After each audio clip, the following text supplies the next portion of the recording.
क्या आपने कभी ये महसूस किया है कि कुछ बच्चे बचपन से ही बेहद जिद्दी होते हैं?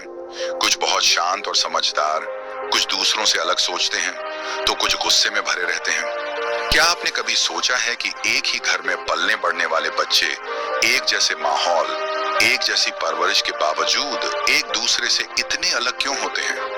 क्यों एक बच्चा माता पिता की आंखों का तारा बन जाता है और दूसरा हमेशा उलझनों में घिरा रहता है? क्यों कोई संतान माता पिता के बुढ़ापे का सहारा बनती है और कोई उन्हें ताउम्र तन्हा छोड़ देती है? जवाब सिर्फ एक है, कर्मा। और यही कर्मा पुनर्जन्म के रहस्य की कुंजी है। दरअसल हमारी संतानें हमारे ही कर्मों का प्रतिबिंब होती हैं। जो कर्म हमने अपने पिछले जन्मों में किए हैं वही संतान के रूप में हमारे सामने आते हैं और उनका व्यवहार, उनका स्वभाव, उनका रवैया सब कुछ हमारे ही कर्मों का आईना होता है। दोस्तों, इस वीडियो के अंत तक आप बने रहिए क्योंकि इस वीडियो से आपको बहुत कुछ सीखने को मिलेगा। वीडियो को लाइक करके चैनल को सब्सक्राइब जरूर कीजिए और साथ ही इस वीडियो को अपने दोस्तों में भी शेयर जरूर कीजिए और कमेंट करके बताइए कि आप ये वीडियो कहां से देख रहे हैं। चलिए वीडियो में आगे बढ़ते हैं। हर माँ बाप की यही उम्मीद होती है कि उनकी संतान उनका नाम रोशन करेगी, उन्हें प्यार देगी, उनका सम्मान करेगी, लेकिन कई बार ऐसा होता नहीं। कुछ संतानें तो ऐसा दर्द देती हैं कि आत्मा तक चीख उठती है। माँ बाप के लिए अपशब्द, तिरस्कार, धोखा और कभी कभी तो वृद्धाश्रम की सजा। अब सवाल ये उठता है कि ऐसी सजा किस गुनाह की मिली? सारा जीवन मेहनत करके पाला, पढ़ाया लिखाया, अपनी खुशियों की कुर्बानी दी और बदले में क्या मिला? यही तो है पुनर्जन्म का वो रहस्य जो साफ साफ कहता है ये सब अचानक नहीं होता, ये सब आपके ही कर्मों की वापसी है।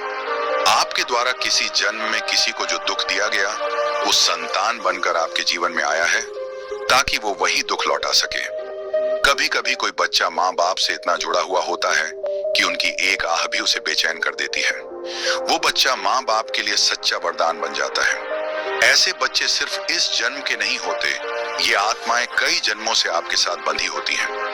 आपने किसी जन्म में किसी की सेवा की होगी, किसी को ममता दी होगी, किसी अनाथ को अपनाया होगा और वही आत्मा आज आपकी संतान बनकर आई है ताकि आपके प्यार का कर्ज चुका सके। और वहीं दूसरी ओर अगर आपने किसी माता पिता को तड़पाया था, उन्हें अपमानित किया था, तो वही आत्मा आज आपकी संतान बनकर आपको तड़पाने आई है। यही है पुनर्जन्म का सच और यही है कर्मा का न्याय। हर संतान अपने आप में एक संदेश लेकर आती है, वो संदेश जो आपके पिछले कर्मों का नतीजा है। अगर आपकी संतान आपके लिए खुशियां लेकर आई है तो समझिए आपने अच्छा बोया था, और अगर आपके जीवन में दुखों की बाढ़ संतान के जरिए आई है तो ये मत सोचिए कि भगवान ने नाइंसाफी की, बल्कि ये सोचिए कि आपने कभी कोई नाइंसाफी की थी जो आज लौट कर आई है। कर्म का ये खेल बेहद सूक्ष्म है, ये वक्त लेता है पर न्याय जरूर करता है। कभी आपने सोचा है कि क्यों कुछ बच्चों को जन्म से ही कोई बीमारी होती है? क्यों कोई बच्चा जन्म लेते ही अनाथ हो जाता है? क्यों कोई मासूम बच्चा अत्याचार सहता है? क्या भगवान निष्ठुर है? नहीं, भगवान तो न्याय का दूसरा नाम है। ये सब कुछ हमारे ही अधूरे कर्मों का हिसाब है। हमने किसी जन्म में किसी मासूम का बचपन छीन लिया होगा, इसलिए आज वही पीड़ा भोगनी पड़ रही है। हमारे कर्मों की छाया ही हमारी संतान के प्रारंभिक जीवन को तय करती है। हमारा दिया हुआ अंधकार हमारे ही घर लौट आता है। इसलिए जब भी कोई बच्चा हमारे जीवन में आता है तो हमें सिर्फ उसका पालन पोषण नहीं करना होता, बल्कि अपने कर्मों का परिशोधन भी करना होता है। जो माता पिता संतान को लेकर हमेशा चिंता में रहते हैं, ये बात नहीं मानता, हमेशा गुस्सा करता है, कभी स्नेह नहीं दिखाता, तो उन्हें ये समझना होगा कि ये सिर्फ बच्चे का दोष नहीं है, ये आपकी आत्मा के बोए हुए बीज हैं जो अब पेड़ बनकर फल दे रहे हैं। संतान के व्यवहार को देखकर खुद के कर्मों का अंदाजा लगाना शुरू कीजिए और फिर अपने वर्तमान को बदलकर भविष्य का सुधार कीजिए, क्योंकि कर्मों की गति वही है, जैसा बोओगे वैसा ही पाएंगे। अगर आज भी चेत गए तो आने वाला कल बदला जा सकता है। आश्चर्य होता है जब कोई बच्चा बिल्कुल अजनबी जैसा व्यवहार करता है, जैसे घर में होकर भी घर का नहीं। ये वही आत्माएं होती हैं जो पिछले जन्मों की कड़वाहट लेकर आई हैं। उनकी आत्मा में घाव है जिन्हें आपने ही दिया था और अब वो चुपचाप लौटकर आपके जीवन में आए हैं ताकि हिसाब बराबर कर सकें।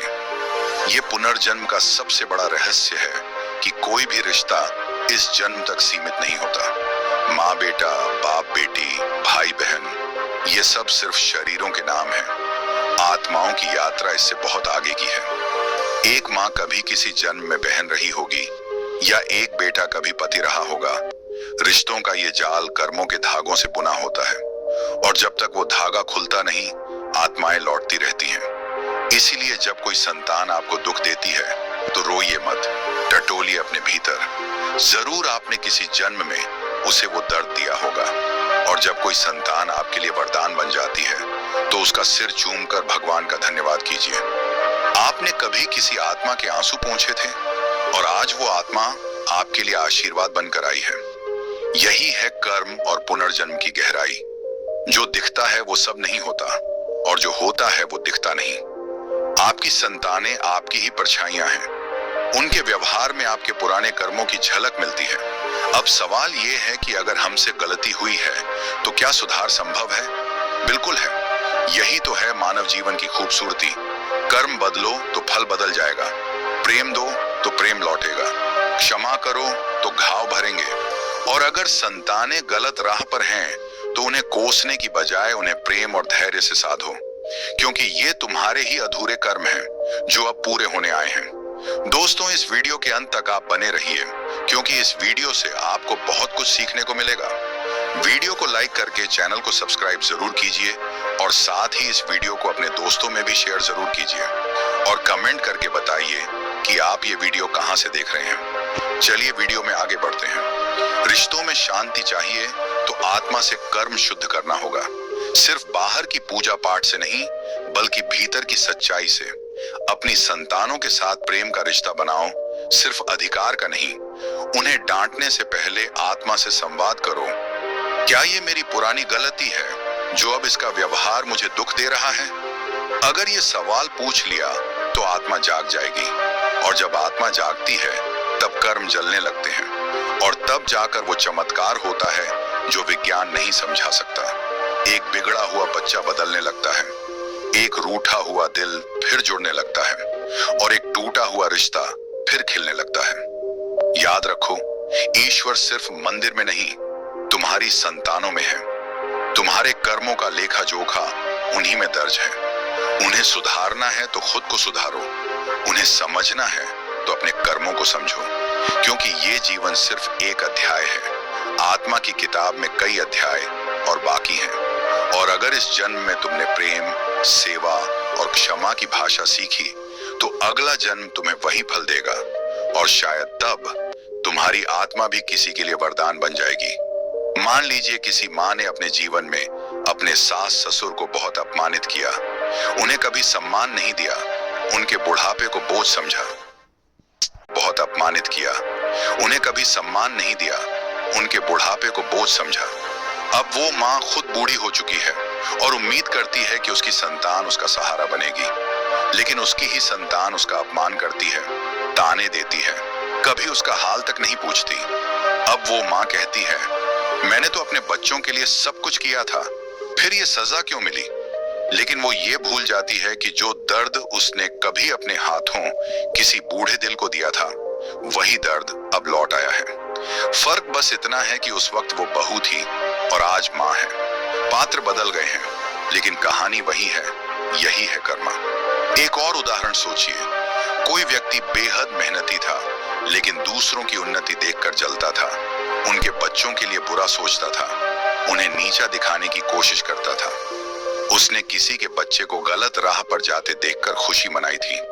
अब जब उसके अपने बच्चे उसी राह पर भटकते हैं तो वो कहता है, भगवान ये मेरे साथ क्यों कर रहे हो? पर भगवान तो कुछ नहीं कर रहे, ये तो तुम्हारी ही ऊर्जा है जो लौट कर आई है। तुमने जिस राह पर किसी और को धकेला था, अब वही राह तुम्हारे अपनों के लिए बन चुकी है। ये है पुनर्जन्म और कर्म का विज्ञान। जो बोया था वही फल अब सामने है। कभी आप ये देखेंगे कि कोई बच्चा बचपन से ही आध्यात्मिक होता है, उसमें बहुत सहज शांति होती है। वो मंदिरों में जाना चाहता है, मंत्रों में रमता है और अक्सर अकेले में भगवान से बातें करता है। ये बच्चा नया नहीं है, ये आत्मा पहले भी साधना कर चुकी है। शायद उसने पहले जन्म में अधूरी साधना छोड़ी थी और अब फिर लौटी है ताकि उसे पूरा कर सके।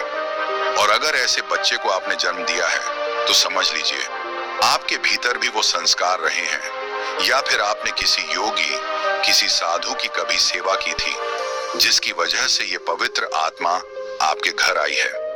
ऐसे बच्चे वरदान होते हैं, और अगर आप इनके भीतर की ऊर्जा को पहचान लें तो आपके पूरे कुल का उद्धार हो सकता है।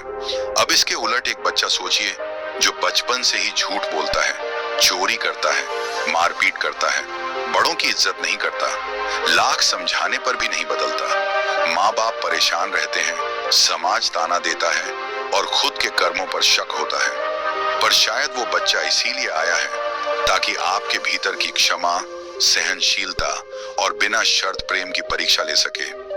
आपने पिछले जन्मों में जिससे नफरत की थी वही आत्मा अब आपके घर आई है, और अब आपको उसका पालन करना है। यही तो है पुनर्जन्म का खेल।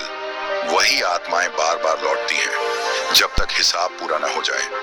कुछ आत्माएं बार बार जन्म लेती हैं, सिर्फ इसीलिए नहीं कि उन्हें दुनिया देखनी है, बल्कि इसीलिए कि उन्हें कुछ अधूरे काम पूरे करने हैं, कुछ पुराने कर्ज चुकाने हैं, कुछ रिश्ते निभाने हैं, कुछ गलतियां सुधारनी है।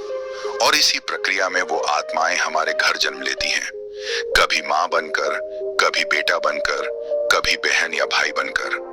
वो रिश्ते जो अधूरे छूट गए थे, वो भावनाएं जो दब गई थी, वो माफियां जो नहीं मांगी गई, वो सब पुनर्जन्म के जरिए दोबारा सामने आते हैं। यही कारण है कि जब आप किसी बच्चे की आंखों में देखते हैं तो कभी कभी ऐसा लगता है जैसे वो आंखें आपको पहले से जानती हैं।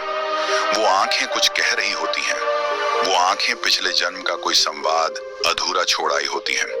कभी कभी माँ बाप बहुत नेक होते हैं, लेकिन उनकी संतान बहुत दुष्ट, मतलबी और पतन की ओर होती है। ऐसे में लोग कहते हैं, इतने अच्छे माता पिता, फिर ऐसी संतान कैसे? इसका जवाब ये है कि जरूरी नहीं कि इस जन्म में किए गए कर्मों का फल इसी जन्म में मिले। वो आत्मा जो आपके घर जन्मी है, उसके और आपके बीच कई जन्मों का पुराना संबंध हो सकता है। आप आज अच्छे हैं, लेकिन कभी आपने किसी की आत्मा को इतना चोट पहुंचाई होगी कि वो आत्मा आज आपके जीवन में आई है, सिर्फ हिसाब बराबर करने। अब सोचिए कि अगर कोई इंसान हर जन्म में दूसरों के लिए प्रेम, सेवा और मदद की भावना रखे, तो क्या उसकी आने वाली संतानों में वही गुण नहीं आएंगे? बिल्कुल आएंगे, क्योंकि आत्माएं एक ऊर्जा होती हैं, और वो ऊर्जा वहीं जाती है जहां उसे सम्मान मिलता है, शांति मिलती है। आपने जिस भी आत्मा को अपने जीवन में कभी प्रेम दिया है, वो लौट कर आएगी और आपको वही प्रेम लौट आएगी, कभी दोस्त बनकर, कभी संतान बनकर, कभी जीवन साथी बनकर। और यही है पुनर्जन्म का सबसे खूबसूरत रूप। आत्माएं लौटती हैं ताकि अधूरा प्रेम पूरा हो सके। अगर आप चाहते हैं कि आपकी संतानें आपके लिए सुख और सम्मान का कारण बने, तो आज से ही अपने कर्मों को ठीक करना शुरू कीजिए। दूसरों के माँ बाप का आदर कीजिए, अनाथों की मदद कीजिए, अपनों के साथ व्यवहार में करुणा रखिए। जितना प्रेम आप दुनिया को देंगे, उतनी ही शुभ आत्माएं आपके जीवन में लौटेंगी।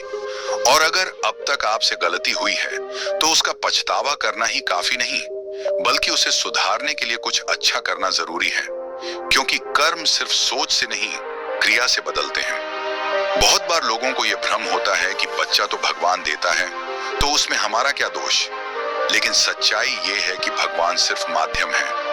आत्मा कहाँ जन्म लेगी, ये आत्मा का और आपके कर्मों का परस्पर फैसला होता है। और अगर आप सत्कर्म करते हैं, तो उच्च आत्माएं आपके जीवन में जन्म लेंगी। और अगर आपके भीतर क्रोध, द्वेष, छल और लालच है, तो वही आत्माएं आकर्षित होंगी जो उसी ऊर्जा में डूबी हों। इसलिए अपने घर के वातावरण को शुद्ध रखो, अपने विचारों को सात्विक बनाओ और हर जीव के प्रति करुणा रखो। यही तुम्हारी आने वाली संतानों की नींव बनेगी।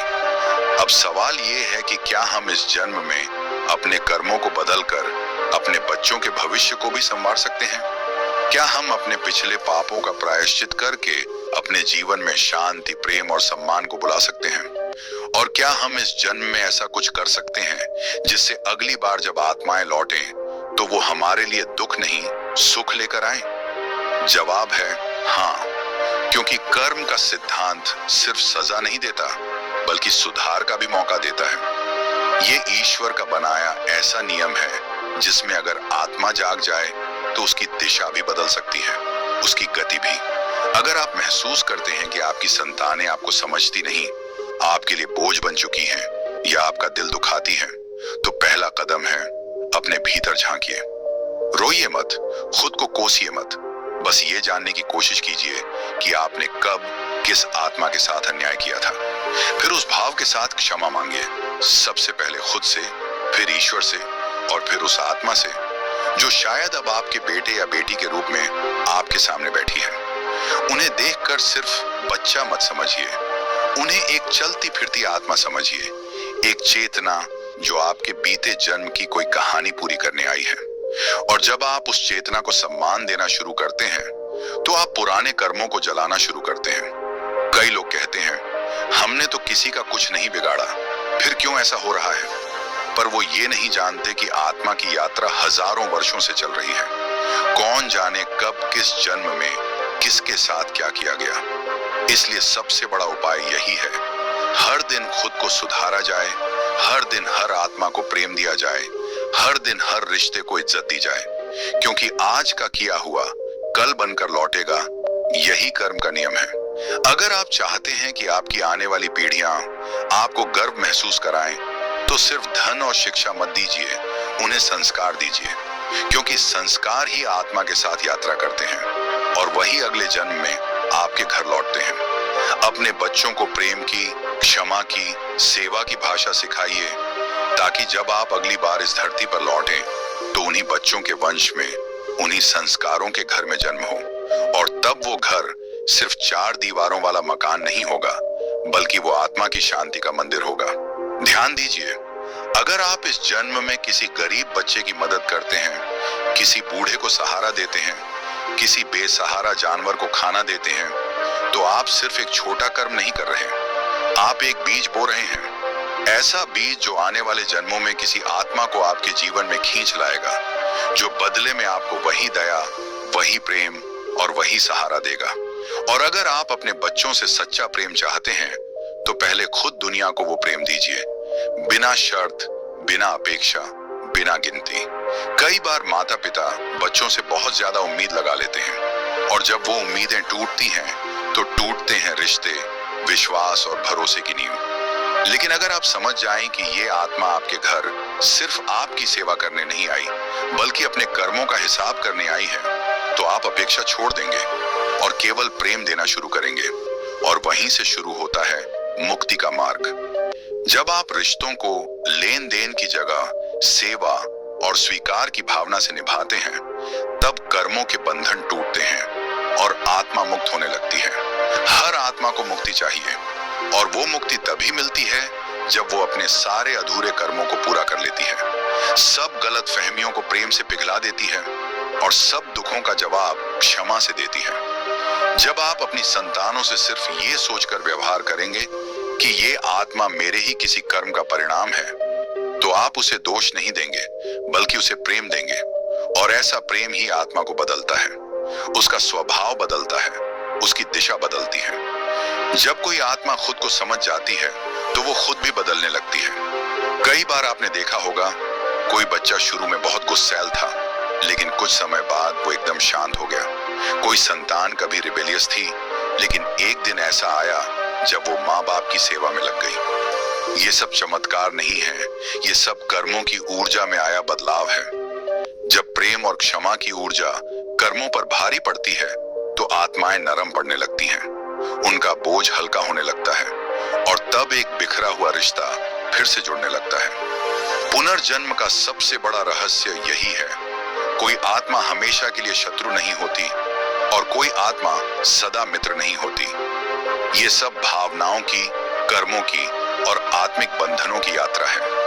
आज जो तुम्हारा बच्चा है, कल वो तुम्हारा गुरु हो सकता है, और आज जो तुम्हारा शत्रु है, कल वही तुम्हारा पुत्र बन सकता है। ये है ब्रह्मांड का न्याय और आत्मा का अद्भुत सफर। लेकिन इस सफर को सुंदर बनाना तुम्हारे हाथ में है। आज जो करोगे वही लौटेगा, न कम न ज्यादा। अब निर्णय तुम्हें लेना है। क्या तुम अपने कर्मों से अपने बच्चों को वरदान बनाओगे या बोझ? क्या तुम अपने जीवन को इतनी करुणा, प्रेम और सेवा से भर दोगे कि अगली बार जब आत्मा लौटे तो वो आभार लेकर लौटे, प्रतिशोध नहीं? ये निर्णय एक पल में लिया जा सकता है। वही पल जब तुम अपनी आत्मा से सच बोलते हो, अपनी संतान को ईश्वर का रूप समझते हो और अपने हर कर्म को एक तपस्या बना देते हो। यही है वो रास्ता जो पुनर्जन्म की पीड़ा को पुनर्जन्म की सुंदरता में बदल देता है। और अंत में सिर्फ यही कहना है, आपकी संतानें कोई संयोग नहीं है, वो आपके कर्मों की संतानें हैं। उनका व्यवहार आपका लिखा हुआ अतीत है और उनका भविष्य आपके आज के कर्मों पर निर्भर है। इसलिए प्रेम कीजिए, क्षमा कीजिए, सेवा कीजिए, क्योंकि यही है वो बीज जो कल आपके जीवन में सबसे खूबसूरत आत्माओं को खींच लाएंगे। और तब आप कह पाएंगे, हाँ, मेरी संतान ही मेरे कर्म है और अब मेरा कर्म प्रेम है। कुछ रिश्ते जितने पास होते हैं उतने ही ज्यादा नुकसान भी पहुंचाते हैं। और फिर हमें समझ आता है कि हर अपनापन सच्चा नहीं होता। दुनिया तुम्हें तब तक पूछती है जब तक तुम कुछ बनते हो, उसके बाद या तो तुम्हें बर्दाश्त नहीं करती या इस्तेमाल। कुछ लोग तुम्हारे सबसे करीब होते हैं लेकिन दिल से सबसे दूर, और यही सबसे बड़ा धोखा होता है। तुम्हारी अच्छाई लोगों के लिए तब तक ही मायने रखती है जब तक वो उनके मतलब की होती है। सबसे ज्यादा झूठ वो लोग बोलते हैं जिनके चेहरे पर सबसे प्यारी मुस्कान होती है। इंसान तब तक अच्छा लगता है जब तक वो तुम्हारे हिसाब से चलता है, उसके बाद वही इंसान तुम्हारा दुश्मन बन जाता है। जो लोग सामने से बहुत शरीफ दिखते हैं वही अक्सर पीठ पीछे सबसे ज्यादा जहर फैलाते हैं। कई बार अपने ही लोग तुम्हें तोड़ते हैं और फिर कहते हैं कि तू बदल गया है। लोगों को तुम्हारी कहानी से कोई मतलब नहीं, उन्हें सिर्फ तुम्हारी हार या जीत चाहिए ताकि या तो हंस सकें या जल सकें। कुछ लोग इसलिए दूर नहीं होते क्योंकि उन्होंने तुम्हें छोड़ा, बल्कि इसीलिए क्योंकि उन्होंने तुम्हारे दिल को कभी समझा ही नहीं। जो तुम्हारे दर्द पर मुस्कुराते हैं उन्हें कभी भी अपना समझने की भूल मत करना। जब तक तुम चुप रहते हो लोग तुम्हारी इज्जत करते हैं, लेकिन जैसे ही तुम सच बोलते हो सबको बुरा लगने लगता है। जिंदगी में सबसे बड़ा झूठ ये है कि समय सब ठीक कर देगा। नहीं, कई बार समय सिर्फ सिखाता है कि किस पर भरोसा नहीं करना था। जो इंसान हर वक्त तुम्हें गिराने की कोशिश करता है वही कभी तुम्हारा सबसे करीबी हुआ करता था। दुनिया को बस दिखावा चाहिए, तुम्हारा सच्चा दर्द किसी के लिए मायने नहीं रखता। लोगों को तुम्हारी असफलता से सबसे ज्यादा खुशी मिलती है क्योंकि तब उन्हें लगता है कि अब ये भी आम हो गया। दुनिया तुम्हें तब तक तवज्जो देती है जब तक तुम झुकते हो। जैसे ही सीधा खड़ा होता है इंसान, वो सबको चुभने लगता है। कुछ रिश्ते तुम्हारे दिल को इतना तोड़ते हैं कि फिर किसी पर विश्वास करना मुश्किल हो जाता है। कभी कभी सबसे ज्यादा धोखा हमें वहीं से मिलता है जहां हमने सबसे ज्यादा भरोसा किया था।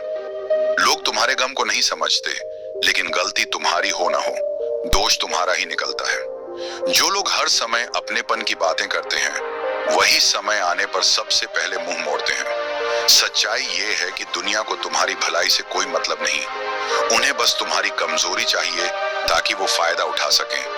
कुछ लोग इसलिए मीठा बोलते हैं ताकि तुम्हारी आत्मा में धीरे धीरे जहर उतार सकें। तुम जितना दूसरों को खुश करने की कोशिश करोगे उतना ही खुद को खोते जाओगे। अपने लोगों से ही ज्यादा तकलीफ मिलती है क्योंकि अजनबी तो सिर्फ मौका देखते हैं, अपनों को तो दिल का पता होता है। लोग तुम्हारी परेशानी में कभी नहीं आएंगे, लेकिन जैसे ही तुम आगे बढ़ने लगोगे सब अचानक बुरा मान जाएंगे। तुम्हारी सच्चाई किसी को तब तक अच्छी लगती है जब तक वो उनके झूठ को बेनकाब न करे। हर कोई तुम्हारा भला चाहता है, लेकिन शर्त ये होती है कि तुम उनसे आगे न निकलो। कुछ रिश्ते इसलिए नहीं टूटते क्योंकि उनमें दरार आ गई, बल्कि इसीलिए क्योंकि एक ने दिल से निभाया और दूसरे ने मतलब से। लोग कभी भी तुम्हारे संघर्ष को नहीं देखना चाहते, वो बस तुम्हारी हार का तमाशा देखना चाहते हैं। अगर तुम शांत हो तो मत समझो कि दुनिया समझेगी, दुनिया इसे कमजोरी समझेगी और दबाएगी। दुनिया को फर्क नहीं पड़ता कि तुम किस दर्द से गुजर रहे हो, उन्हें बस ये देखना होता है कि तुम टूटे या नहीं। इंसान की अच्छाई ही उसकी सबसे बड़ी कमजोरी बन जाती है क्योंकि लोग उसका फायदा उठाते हैं। अगर तुमने किसी की मदद की तो याद नहीं रखेगा, लेकिन एक दिन मना कर दो तो जिंदगी भर ताना देगा।